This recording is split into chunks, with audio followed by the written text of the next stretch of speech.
कहाँ एड्रेस कहाँ नहीं है यार को इंगे हिंदी तेरीले एड्रेस नहीं मालूम भैया। अयो कड़ा का एड्रेस देखा तो ये जाना सनम प्यार होता है दीवाना। भैया भैया गाना अच्छा है। थैंक यू भैया, थैंक यू भैया तुम्हारा वॉइस बहुत अच्छा भैया। Thank you thank you thank you. एक हेल्प भैया சொல்லுங்க சொல்லுங்க, அதை பண்றதுக்கு தான் நாங்க இருக்கோம்। भैया उसका एड्रेस कहाँ भैया? அட்ரஸ் भैया हिंदीல எழுதிருக்கு भैया, हिंदी தெரியாது। ये हिंदी தான் भैया, हिंदी தான்। Hindi Hindi address address address Hindi படிக்க தெரியாது भैया। भैया भैया இந்த அட்ரஸ் கொஞ்சம் வந்து சொல்லு।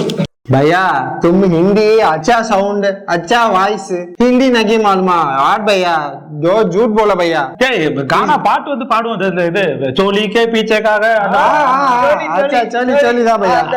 அதான் அந்த பாட்டு தமிழ்நாட்டுல எல்லாருக்கும் தெரியும், ஆனா யாருக்கும் ஹிந்தி தெரியாதுடா, புரிஞ்சுங்க। इधर एड्रेस இது ஹிந்தில எழுதிருது, நீ என்ன பண்ற ஊருக்கு போயிட்டு தமிழ் இல்ல இங்கிலீஷ்ல எழுதி எடுத்துனா, இங்க வந்து ரெண்டு மொழி தான், அங்க சொல்லு ஊர்ல போயிட்டு இங்க ஹிந்தி யாருக்கும் தெரியாது இதெல்லாம் எழுதி அனுப்பாதீங்கடான்னு சொல்லு। ட்ரெயின்ல கூட ஹிந்தில எழுதி அனுப்பிச்சிடுறானுங்க, நீ போய் எழுதி இங்கிலீஷ் இல்ல தமிழ் எழுதி எடுத்துனா நான் உனக்கு சொல்றேன், சரியா? भैया भैया भैया एड्रेस एड्रेस भैया भैया झूठ बोला भैया। சத்தியமா ஹிந்தி தெரியாதுடா, ஹிந்தி தெரியாது போங்கடா டேய்। भैया हिंदी मालूम भैया।